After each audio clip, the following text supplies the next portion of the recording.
Baik para hadirin yang dirahmati oleh Allah Subhanahu wa taala.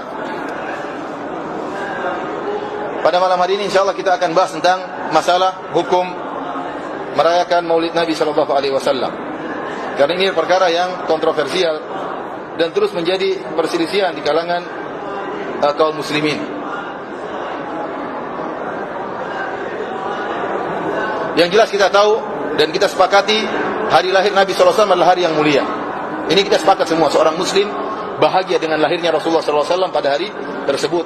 Telah kita sebutkan pada pertemuan kemarin bagaimana Allah memberikan tanda-tanda tentang agungnya lahirnya Nabi ini, yaitu dengan adanya peristiwa tentara bergajah yang dihancurkan oleh burung yang Allah kirim berbondong-bondong, sebagai pertanda akan lahirnya Rasulullah sallallahu alaihi wasallam. Kemudian juga tadi dalam hadis Rasulullah SAW menyebutkan bagaimana Nabi ini adalah hari pengkabulan doanya Nabi Ibrahim yang berdoa agar diutus orang Nabi. Kemudian juga kabar gembira yang disampaikan oleh Nabi Isa alaihissalam. Kemudian juga ibunya melihat cahaya keluar, kemudian menerangi negeri-negeri Syam. Ini menunjukkan bahwasanya lahirnya Nabi adalah hari yang sangat spesial. Hari yang spesial, pertanda awal akan Allah mengeluarkan cahaya untuk mengeluarkan manusia dari jalan yang gelap menuju jalan yang terang benderang. Kita sepakat tentang keutamaan atau kemuliaan hari tersebut.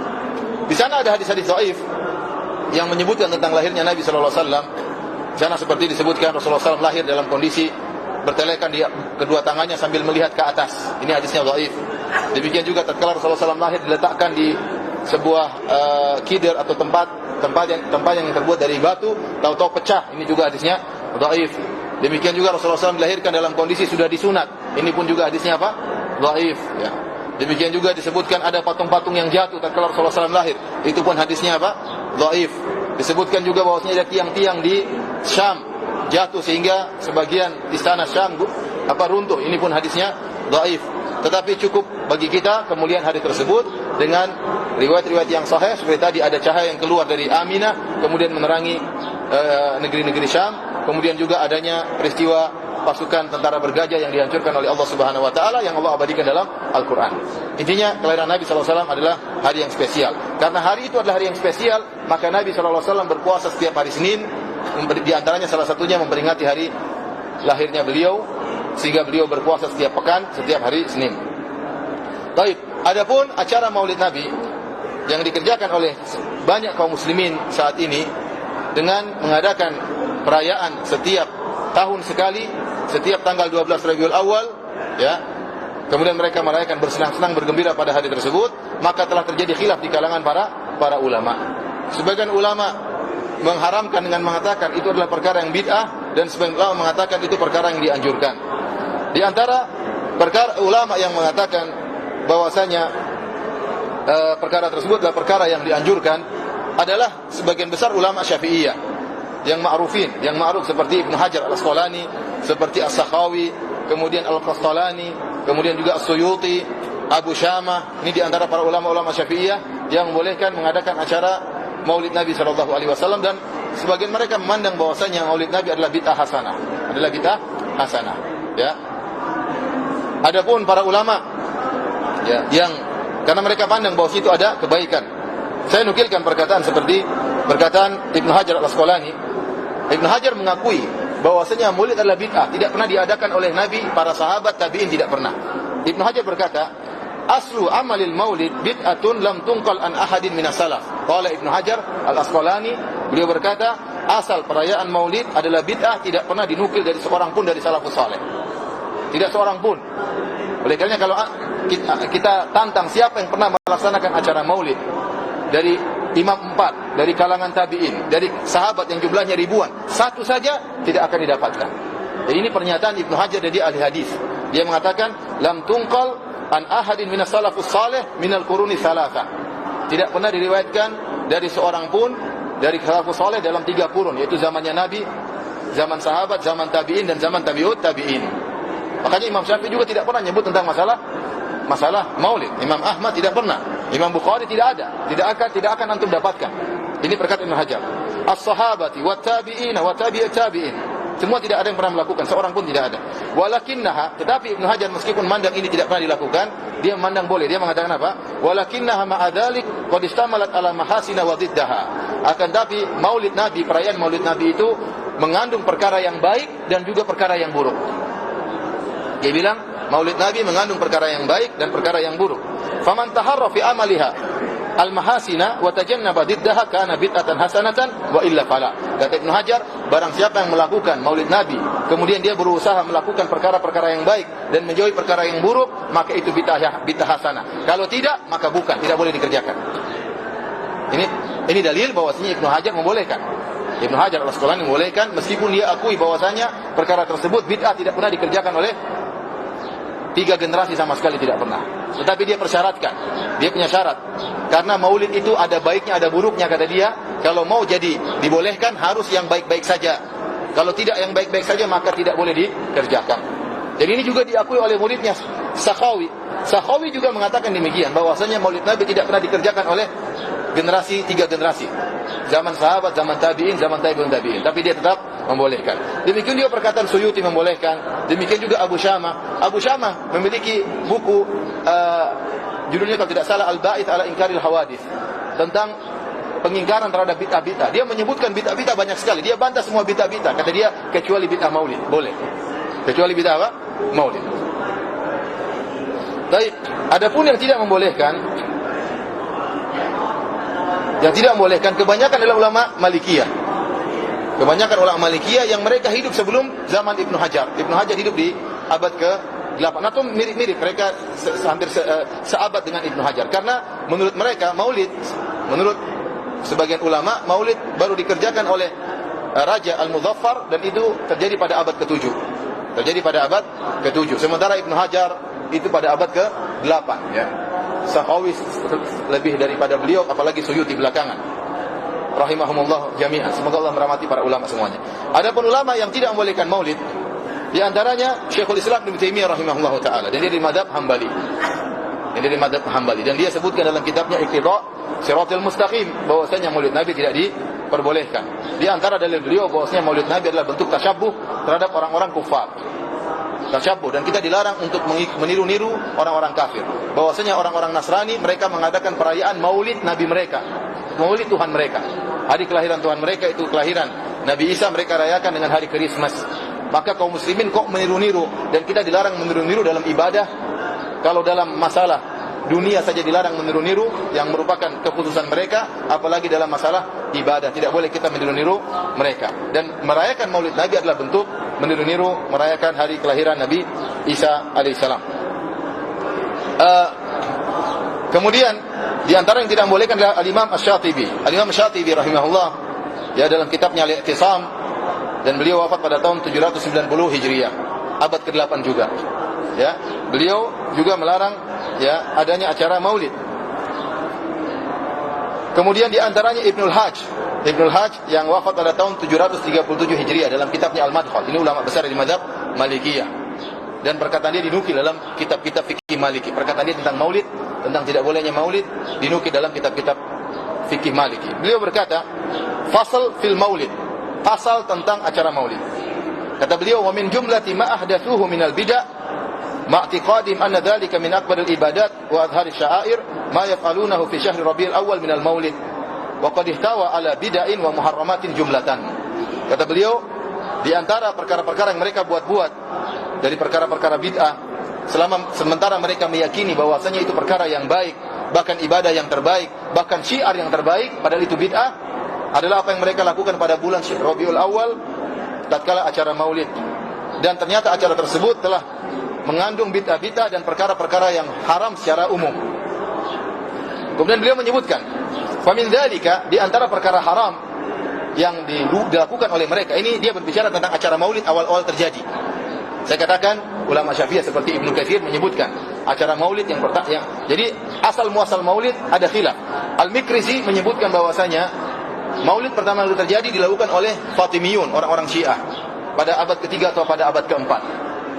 Adapun ulama-ulama Syafi'iyah seperti Ibnu Katsir dalam Bidayah wa Nihayah menyebutkan yang pertama kali melakukan maulid adalah di abad ke-7 oleh Raja Muzaffar. Ada khilaf intinya, ya. ada khilaf. Al-Makrizi mengatakan yang pertama orang-orang Syiah pada abad ke-4, sementara ulama Syafi'iyah mengatakan pada abad ke-7 oleh Raja Muzaffar. Oleh karenanya pengingkaran ini langsung dilakukan oleh para ulama. Sementara seperti Ibnul Hajj, ulama besar Malikiyah, dia pada abad ke-8. Jadi baru sebentar terjadi acara maulid tersebut, baru 100 tahun kurang lebih sudah ada pengingkaran. Dan ternyata 100 tahun dalam melaksanakan acara maulid sudah terjadi banyak kemungkaran. Oleh karena beliau mengatakan, famil dzalika, di antara kemungkaran-kemungkaran yang terjadi dalam acara maulid, istimaluhum al-madani, mereka menggunakan musik-musik. Wa ma'ahum alatu tarb, dan menggunakan alat-alat musik. Ya. Kemudian beliau menyebutkan kemungkaran-kemungkaran yang lain. Setelah itu beliau mengatakan, fanzur rahimanallah wa iyyak. Lihatlah, semoga Allah merahmati kami dan merahmati engkau. Ila mukhalafati sunnah al-mutahharati. Ma asna'aha wa ma akbahaha. Lihatlah penyelisihan terhadap sunnah Nabi SAW. Begitu buruk. Wa kaifa tajurru ila al-muharramat. Bid'ah ini akhirnya mengantarkan kepada perkara-perkara yang haram. Ala taro annahum lamma khalafu sunnatal mutahharah wa fa'alul maulid. Tidakkah kau lihat tatkala mereka menyelisih sunnah Nabi sallallahu alaihi wasallam, kemudian mereka melakukan maulid, lam yaktasiru ala fi'li, mereka tidak hanya membatasi pada melaksanakan acara maulid, bal zadu alaihi ma taqaddama dzikruhu minal abatil, bahkan mereka tambah dalam acara maulid tersebut kebatilan-kebatilan al mutaaddidah, berbagai macam kebatilan-kebatilan. Fasaid kata beliau, orang yang bahagia dan bahagia man shadda yadahu ala imtithalil kitab wa sunnah wa tariq al musila ila dzalik wa hiya tiba'u salafil madin. Dan orang yang bahagia adalah orang berpegang teguh dengan jalannya para salafus saleh, orang-orang terdahulu, tidak membuat perkara-perkara yang baru. Li'annahum a'lamu bisunnah minna, karena para salaf dahulu mereka lebih ngerti tentang sunnah daripada kita. Idhum a'rafu bil maqal wa afqahu bil hal, karena mereka lebih ngerti tentang sabda Nabi dan mereka lebih mengerti tentang kondisi. Beliau juga berkata, bagaimana wahai Ibnul Hajj, seandainya maulid tidak ada acara-acara mungkar, hanya sekedar acara maulid, hanya sekedar misalnya membaca sirah Nabi, kemudian pengajian, mungkin berdoa, dan yang tidak ada acara nyanyi-nyanyi, tidak ada acara joget-joget, tidak ada acara mubadir-mubadir, tidak ada. Bagaimana hukumnya? Tetap beliau mengingkari. Beliau mengatakan, idza khala minhu, kalau seandainya acara maulid bersih dari seluruh kemungkaran yang telah kita sebutkan, wa amila ta'aman faqat, hanya sekedar bersenang-senang kemudian buat makanan, wa nawa bihil maulid, kemudian berniat untuk menghidangkan makanan untuk merayakan maulid, wa da'a ilaihil ikhwan, kemudian mengajak orang-orang untuk hadir makan makanan tersebut, wa salima min kulli ma taqaddama dzikruhu, dan maulid tersebut kosong dari segala kebatilan yang telah kita sebutkan, fa huwa bid'atun bi nafsi niyatihi faqat, maka itu sudah bid'ah dengan niat mengadakan acara maulid, sudah bid'ah, kata beliau. Inna dzalika ziyadatun fid din, karena ini merupakan bentuk tambahan dalam agama. Wa laysa min amali salafil madin, dan bukan amalan para salaf terdahulu. Wa tiba'u salaf aula, mengikuti para salaf generasi 3 generasi ini lebih utama, bal aujab, bahkan lebih wajib, min an yazida niyatan mukhalifatan lima kanu alaihi, daripada menambah suatu niat berbuat maulid yang menyelisih apa yang pernah dilakukan oleh para salaf terdahulu. Li'annahum asyaddun nasi tiba'an li sunnah, karena para salaf mereka lebih semangat daripada kita dalam melaksanakan sunnah Nabi sallallahu alaihi wasallam. Wa ta'ziman lahu, dan mereka lebih mengagungkan Nabi daripada kita. Mereka lebih cinta kepada Nabi daripada kita, dan lebih cinta kepada sunnah Nabi sallallahu alaihi wasallam. Walahum qadamus sabqi fil mubadarah, dan mereka lebih cepat, lebih utama, lebih semangat dalam melaksanakan sunnah Nabi sallallahu alaihi wasallam. Walam yunqal an ahadin minhum annahu nawal maulid, dan tidak diriwayatkan dari seorang pun dari para salaf mereka berniat untuk melaksanakan acara maulid. Wa nahnu lahum taba, dan kita hanya mengikuti para salaf. Fayasauna ma wasa'ahum, kalau mereka tidak kerjakan maka kita juga tidak kerjakan. Ini ucapan Ibnul Hajj yang wafat pada tahun 739 Hijri, 737 Hijriah, ulama besar di mazhab Maliki. Demikian juga ulama Maliki yang lain yang bernama Tajuddin Umar bin Ali Al-Lakhami, yang dikenal dengan Al-Fakihani, yang wafat lebih dulu lagi, tahun 734 Hijriah. Beliau punya buku judulnya Al-Mawlid fi Amalil Maulid. Beliau berkata, فإنه تقرر سؤال جماعة من المباركين عن الاجتماع الذي يعمله بعض الناس في شهر ربيع الأول. Saya sudah berulang-ulang ditanya tentang hukum orang-orang yang berkumpul untuk melaksanakan acara maulid pada bulan Rabiul Awal, yang mereka namakan dengan acara maulid. Halau aslun fi syara', apakah ini ada hukum asalnya dalam syariat? Ahuwa bid'atun wa hadatha fid din, ataukah dia hadatsun fid din, apakah dia acara bid'ah dalam agama? Maka dia pun menjawab, Perhatikan jawaban beliau, la a'lamu li hadzal maulidi aslan fil kitab wala sunnah. Saya tidak mengetahui adanya dalil tentang acara maulid dari Al-Qur'an maupun dari sunnah. Wala yunqalu amaluhu an ahadin min ulama'il ummah, dan tidak ada para ulama yang pernah melakukannya, maksudnya para salafus saleh. Alladzina humul qudwatu fid din, yang mereka adalah teladan dalam agama. Al-mutamassikuna bi atharil mutaqaddimin, yang mereka berpegang teguh dengan asar para salaf terdahulu. Bal huwa bid'atun ahdatsahal baqalun, bahkan inilah bid'ah yang dilakukan oleh orang-orang pengangguran, kata beliau. Wa syahwatun nafsin, yang dibangun di atas syahwat. I'tana biha al-akalun, dilakukan oleh orang-orang tukang makan, sehingga mereka ingin bikin acara maulid untuk makan-makan. Bidalil anna idza aradna alaihi al-ahkam al-khamsa qulna, kalau kita bawa maulid kepada hukum fikih yang 5. Hukum fikih 5 itu apa saja? Hukum fikih 5, wajib, kemudian apa?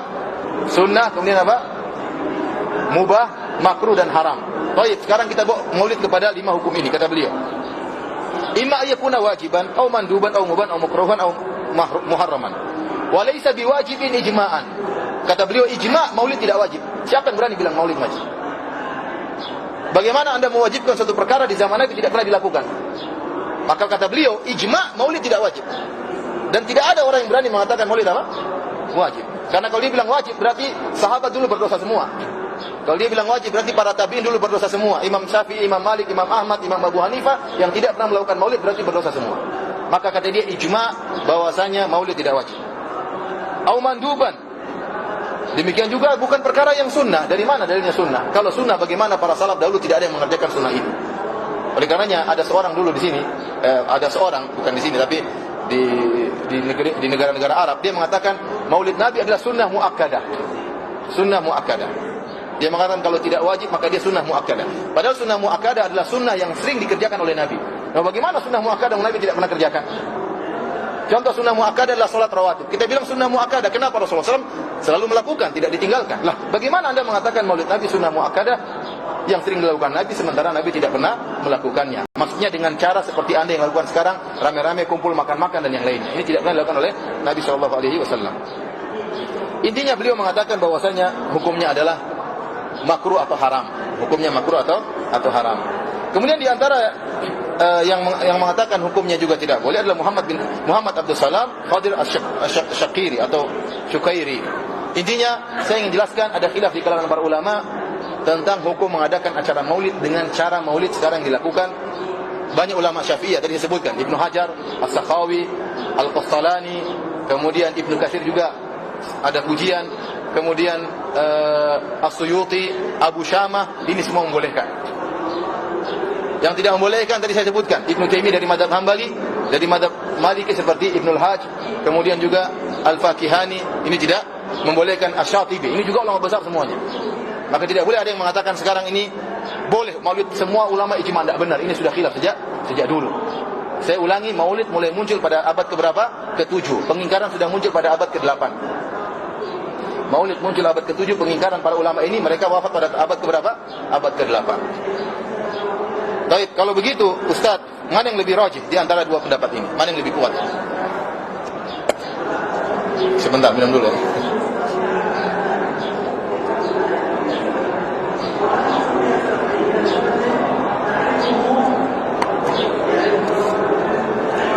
Allah alam bisawab. Ya. Sebelum saya menyampaikan perkara-perkara yang mana yang lebih kuat, saya ingin sampaikan ada beberapa kesepakatan para ulama. Kesepakatan pertama, bahwasanya maulid tersebut kalau bercampur dengan keharaman maka hukumnya haram. Saya ulangi, maulid kalau dikerjakan disertai dengan perkara-perkara yang haram maka hukumnya haram, dan ini telah ditegaskan oleh pendiri NU Kiai Haji Hashim Asy'ari. Saya nukilkan perkataan Kiai Haji Hashim Asy'ari rahimahullahu taala, pendiri NU. Dia punya buku judulnya At-Tanbihat Al-Wajibat Liman Yasna'ul Maulid Bil Munkarat. Peringatan yang wajib bagi orang yang melakukan maulid dengan kemungkaran.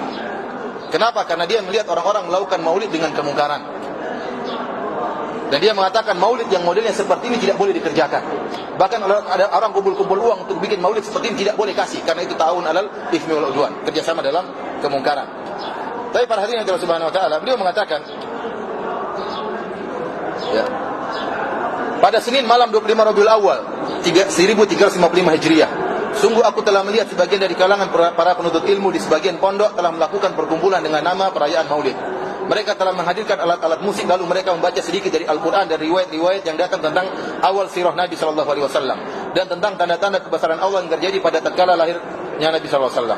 Demikian juga sejarah beliau yang penuh keberkahan setelah itu. Setelah itu mereka pun mulai melakukan kemungkaran-kemungkaran seperti saling berkelahi pencaksilat dan saling dorong-mendorong yang mereka namakan dengan pencaksilat atau boxing. Jadi acara Maulid ada acara apa? Pencaksilat. Kata dia ini kemungkaran. Yang bilang ini siapa? Kiai Haji Hashim Asy'ari, pendiri NU. Yang bilang bahwasanya acara pencaksilat dalam acara Maulid itu mungkar siapa? Dia. Dan memukul-mukul rebana, semua itu mereka lakukan di hadapan para wanita ajnabiyah. Jadi kemungkaran kenapa dilakukan di hadapan para wanita ajnabiyah? Bukan mahram mereka. Ya, jadi sebenarnya pencaksilat boleh, tetapi tatkala dikerjakan di hadapan para wanita ajnabiyah, kata dia tidak boleh. Lihat bagaimana mereka dulu, para ulama dahulu seperti Kiai Haji Hashim Asy'ari ketat dalam masalah ikhtilat. Ini sudah tidak ada sekarang, atau hampir tipis, sudah hampir nggak ada. Sekarang orang bebas saja, ya, mau laki-laki perempuan campur, mau mereka telah tinggalkan ajaran, ya, guru besar mereka pendiri NU. Baik, semua itu mereka lakukan di hadapan para wanita ajnabiyah. Yang dekat posisinya dengan mereka sambil menonton mereka, dan juga musik dan sandiwara cara kuno. Jadi ini semua dilakukan dalam acara Maulid. Dan juga permainan yang mirip dengan judi serta bercampurnya ikhtilatnya para lelaki dengan wanita. Juga nari-nari dan tenggelam dalam permainan dan tertawa. Suara yang keras dan teriakan-teriakan di dalam masjid dan sekitarnya. Maka aku pun melarang mereka dan mengingkari perbuatan kemungkaran-kemungkaran tersebut, lalu mereka pun pergi buyar. Ini yang bilang siapa? Kiai Haji Hashim Asy'ari. Dan kebanyakan Maulid seperti ini sekarang. Kumpul-kumpul rame-rame, ketawa ketiwi, ya. Dan ini kemungkaran. Ini sepakat ulama mungkar. Mau antum mendapat Ibnu Hajar juga tadi saya sebutkan, dia mengatakan Maulid ada baiknya ada buruknya. Syaratnya Maulid boleh dikerjakan kalau baik saja, kalau ada buruknya maka tidak boleh. Tadi Ibnu Hajar sudah bilang, dia bilang boleh Maulid tapi ada syaratnya. Kemudian beliau berkata setelah itu, dan tatkala perkaranya sebagaimana yang aku sifatkan dan aku takut perbuatan yang menghinakan ini akan tersebar di banyak tempat. Dia bilang perbuatan yang menghinakan ini akan tersebar di banyak tempat sehingga menjerumuskan orang-orang awam pada kemaksiatan yang bermacam-macam dan bisa jadi mengantarkan mereka kepada keluar dari agama Islam. Bayangkan kencengnya ini, kalau tidak disebut namanya mungkin orang sudah bilang ini orang terlalu kenceng. Ternyata dia yang nyebutin siapa? Haji Hashim Asy'ari rahimahullahu ta'ala. Dia mengatakan perbuatan-perbuatan seperti ini bisa mengantarkan orang keluar dari Islam. Maka aku menulis peringatan-peringatan ini sebagai bentuk nasihat untuk agama dan aku memberi pengarahan kepada kaum muslimin. Jadi ini sebab kenapa dia tulis buku ini. Adapun tata cara acara Maulid yang dianjurkan oleh para ulama, kita dengarkan perkataan Haji Hashim Asy'ari. Dia berkata, dari perkataan para ulama, bahwasanya Maulid yang dianjurkan oleh para ulama adalah berkumpulnya orang-orang dan membaca sebagian ayat-ayat dari Al-Quran dan riwayat kabar-kabar yang menjelaskan tentang permulaan sejarah Nabi SAW dan peristiwa-peristiwa yang terjadi tatkala Nabi dalam kandungan dan kelahirannya. Demikian juga setelahnya berupa sejarah sirah beliau yang penuh keberkahan. Setelah itu diletakkan makanan, lalu mereka makan lalu buyar. Itu acara Maulid, begitu. Itu acara Maulid yang dianjurkan oleh para ulama yang membolehkan. Kalau yang tidak boleh sama sekali dari ulama Malikiyah. Tapi yang bolehkan, mereka bilang cara Maulid seperti itu.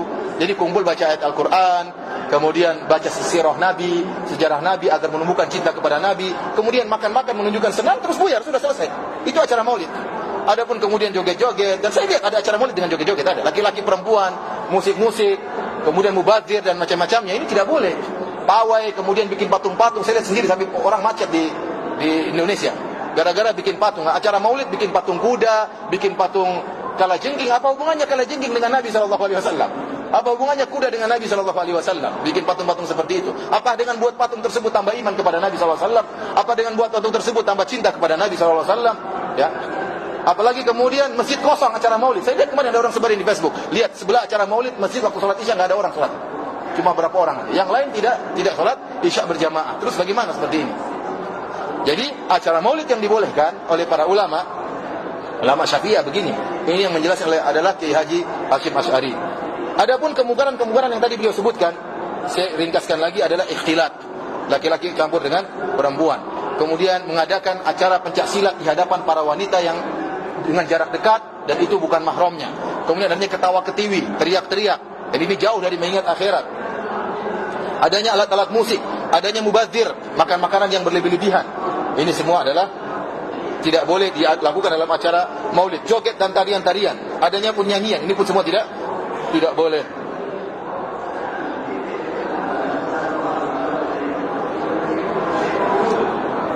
Beliau juga mengatakan, ketahuilah bahwasanya perayaan maulid jika mengantarkan kepada kemaksiatan yang jelas dan kuat seperti kemungkaran yang wajib untuk ditinggalkan dan haram, maka wajib untuk ditinggalkan dan haram perayaan tersebut.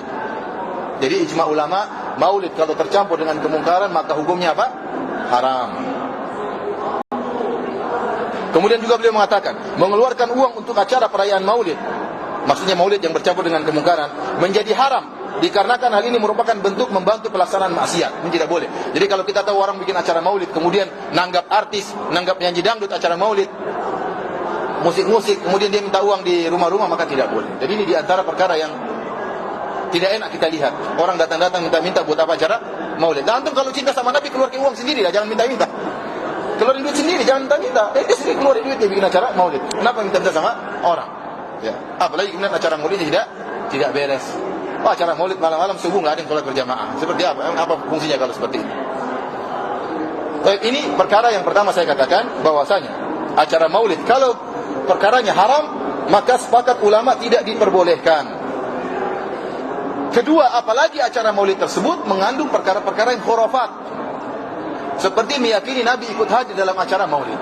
Dan ini keyakinan sebagian orang-orang Sufiyah. Mereka meyakini roh Nabi bergentayangan di mana-mana.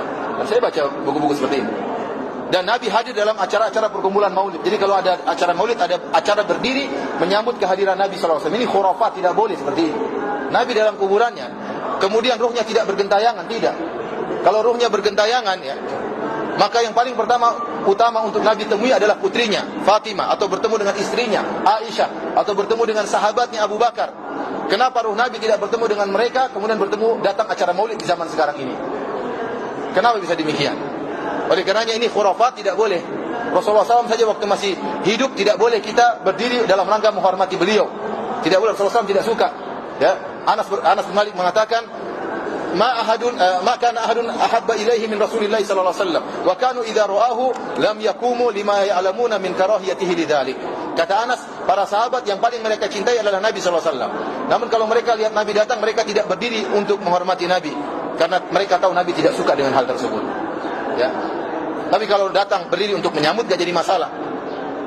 Ya, kemudian berdiri tidak benar, roh Nabi tidak ada. Sekarang kalau acara maulidnya ada 5 dalam waktu yang sama, berarti Nabi 5 terbelah 5, sana hadir sana sini. Kalau acara maulid dalam satu waktu ada 1000 acara maulid, berarti Nabi bagi 1000 rohnya, begitu maksudnya. Atau pindah-pindah cepat-cepat. Ya, ini dari mana? Ini khurafat, tidak boleh. Apalagi kemudian dalam acara maulid ada disenandungkan syair-syair yang isinya kesyirikan. Seperti syairnya Burdah, yang dalam syair tersebut dia mengatakan, wa inna min judika dunya wa dharataha wa min ulumika ilmal lauhi wal qalami. Di antara kebaikanmu, kedermawananmu wahai Muhammad adalah dunia dan akhirat. Dan di antara ilmumu adalah ilmu lauhil mahfuz. Ini tidak benar. Kalau dunia dan akhirat dari Nabi, yang dari Allah kemudian yang mana? Dan Nabi tidak tahu lauhil mahfuz, ini berlebihan. Yang tahu lauhil mahfuz cuma Allah Subhanahu wa taala. Ya. Dialah yang mengetahui segala yang di lauhil mahfuz, tidak tahu ilmu gaib kecuali Allah Subhanahu wa taala. Dengan mengatakan demikian, bahwasanya Nabi tahu lauhil mahfuz, berarti seakan-akan Nabi tahu ilmu gaib, dan ini bertentangan dengan firman Allah Subhanahu wa taala.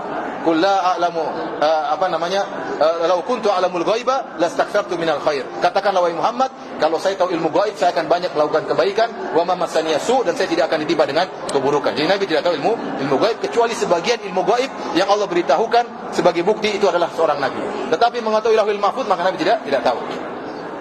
Jadi saya ulangi, kalau acara maulid bercampur dengan kemungkaran, ikhtilat, musik-musikan, atau lebih parah adanya keyakinan kesyirikan, atau Nabi hadir dalam acara tersebut, maka ini tidak boleh dikerjakan. Hukumnya haram. Yang kita khilafkan sekarang, acara maulid yang syar'i menurut ulama yang membolehkan. Bagaimana acaranya? Yaitu kumpul-kumpul, kemudian baca sejarah Nabi SAW, baca sebagian ayat Al-Quran, kemudian makan, kemudian buyar. Nah, ini yang ada khilaf di kalangan para ulama. Ulama Syafi'iyah membolehkan, sebagian ulama Malikiyah mengharamkan, karena itu dianggap sebagai bid'ah. Tapi para hadirin yang Subhanahu wa taala, ini yang disepakati oleh para ulama. Kemudian hal-hal yang membuat saya mengkuatkan memilih pendapat ulama yang tidak membolehkan, yang mengatakan perkara bid'ah yang mungkar tidak boleh dikerjakan, ya.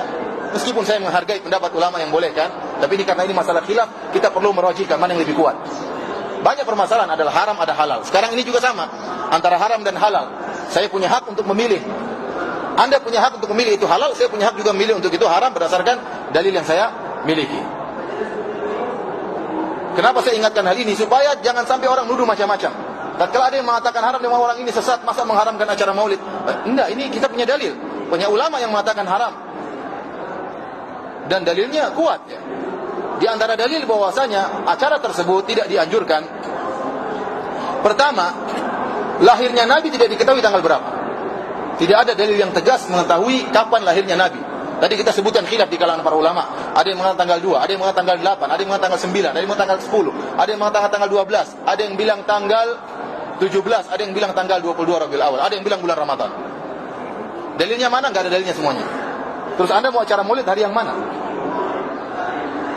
Hari yang mana?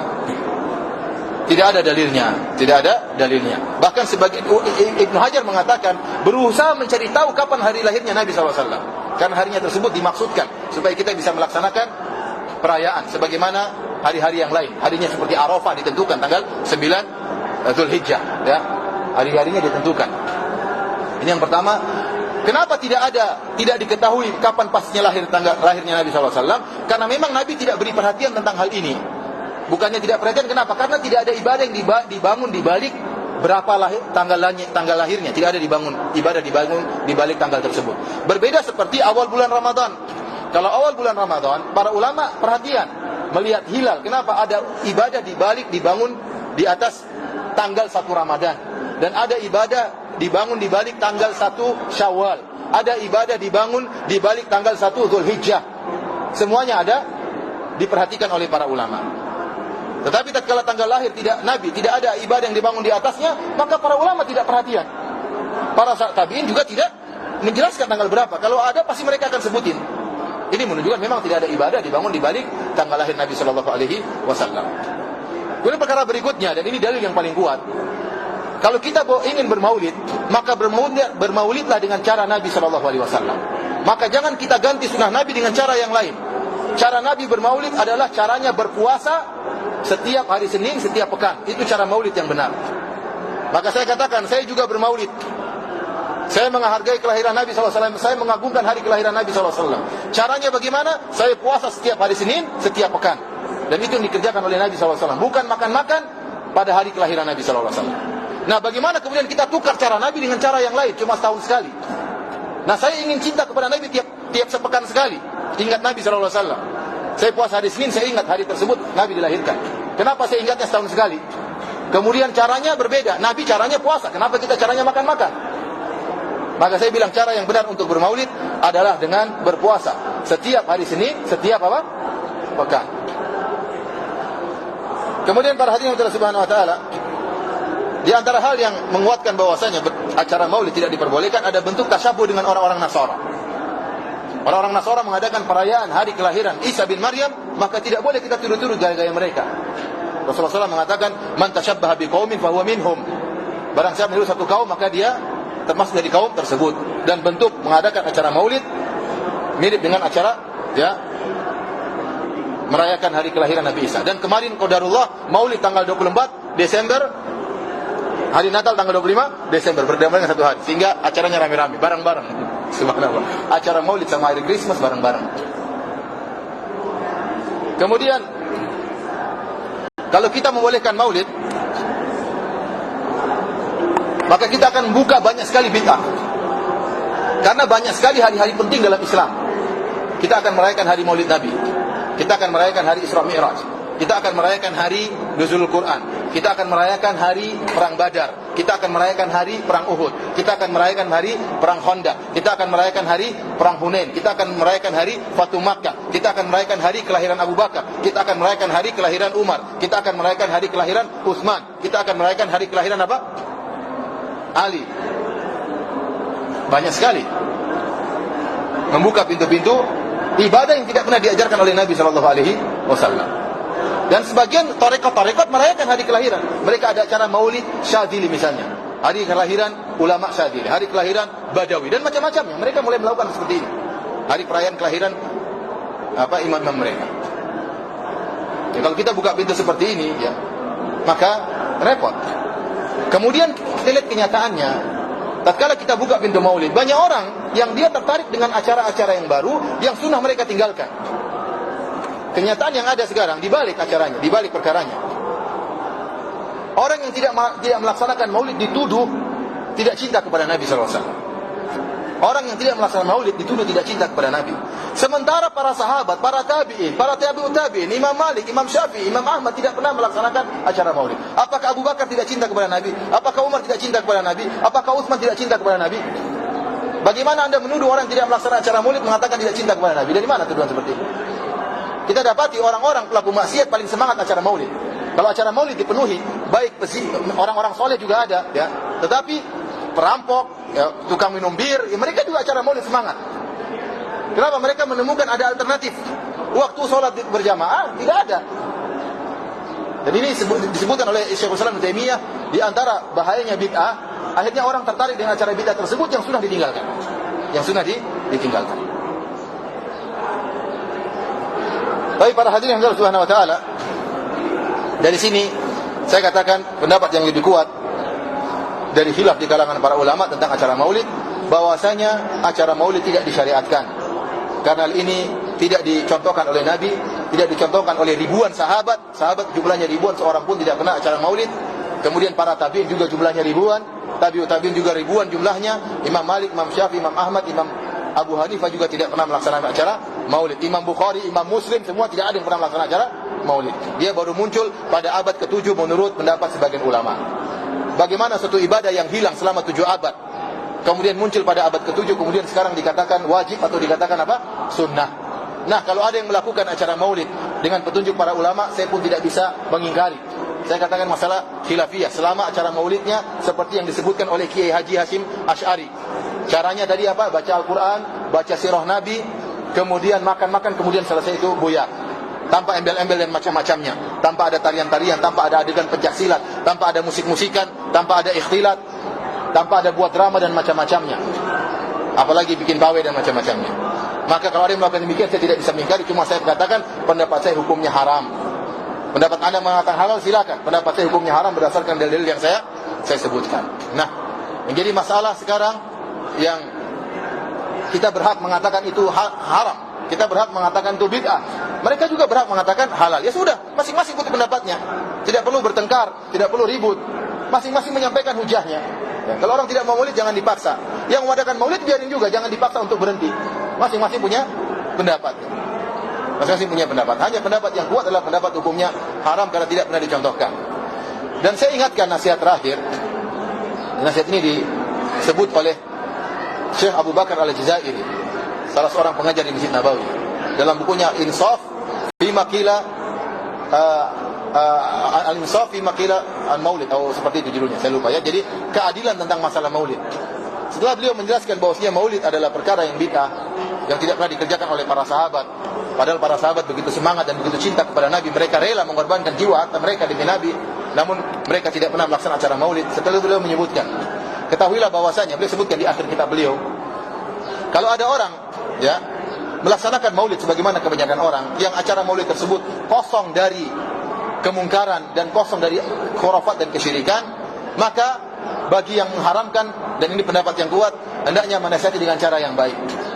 Dan tidak boleh membenci mereka. Ini perkataan dia. Tidak boleh membenci orang yang melaksanakan acara maulid. Selama acara maulidnya apa?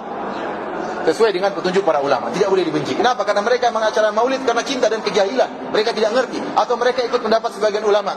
Maka tidak boleh gara-gara seperti ini Anda benci kepada orang melaksanakan acara maulid. Anda nasihati dengan cara yang baik. Ya. Kalau dia tetap ngeyel tidak mau, ya biarkan. Itu bukan memenang kita. Ini perkataan siapa? Syekh Abu Bakar Al-Jazairi. Adapun kalau acara tersebut bercampur dengan kemungkaran, maka harus dinasihati dengan cara yang baik. Apalagi kalau bercampur dengan kesyirikan, maka nasihatnya lebih keras, kata Syekh Abu Bakar Al-Jazairi. Tapi kalau acaranya kosong dari kemungkaran dan kesyirikan, ya, dan ini kebanyakan acara maulid sekarang demikian, ya. Kadang-kadang cuma pengajian, makan-makan, selesai kan. Maka kita harus menasihati dengan cara yang baik. Kita mengingkari dengan cara yang baik, tapi kalau mereka tidak mau dengar, ya tidak perlu dibenci dan tidak boleh dibenci. Karena isu-isu dibuat tentang orang-orang yang mengatakan maulid haram. Seakan-akan ini perkataan yang tidak pernah dikatakan oleh para ulama. Seakan-akan ini pernyataan kelompok sesat. Sampai-sampai Syekh Abdul Aziz bin Baz rahimahullah di zaman beliau pernah dituduh, disebarkan di sebuah radio, disebutkan bahwasanya Syekh bin Baz mengkafirkan orang yang melaksanakan acara maulid. Padahal tidak benar. Dusta. Gimana kita mengkafirkan saudara-saudara kita gara-gara acara maulid? Ini tidak benar, ini dusta. Kita dituduh mengatakan orang melaksanakan maulid di neraka jahanam. Sekarang dibuat seperti itu. Bahwasanya orang yang mengharamkan maulid menuduh orang yang melakukan maulid di neraka jahanam. Tidak ada kelaziman seperti itu. Ini masalah khilafiyah sebagaimana khilaf yang lain. Hak kita mengatakan hukumnya haram karena tidak ada contoh dari Nabi SAW. Hak kita mengatakan bid'ah dolalah. Ini hak kita. Bukan berarti saya mengatakan Anda masuk neraka jahanam. Kalau Anda mengatakan boleh, itu hak Anda. Tetapi ingat, saya sampaikan pendapat yang lebih kuat bahwasanya hal ini tidak pernah dikerjakan oleh Nabi dan para sahabatnya. Jadi saya katakan maulid yang benar adalah cara Nabi SAW dengan merayakan atau dengan mengingat kelahirannya setiap pekan sekali dengan berpuasa, bukan makan-makan, dengan berpuasa setiap hari Senin. Barang siapa yang ingin maulid sesuai dengan sunnah Nabi, maka berpuasalah setiap hari Senin, setiap pekan melaksanakan maulid Nabi SAW. Adapun bermaulid setiap tahun sekali, maka menyelisih sunnah Nabi SAW, dan saya tidak mau ganti sunnah Nabi dengan cara yang lain. Ini yang saya yakini. Namun saya ingatkan tadi, saya tetap menghargai pendapat sebagian orang, mengikuti pendapat sebagian ulama dengan syarat maulidnya kosong dari kemungkaran. Wallahu ta'ala alam bisawab. Kalau ada yang bertanya, saya persilahkan.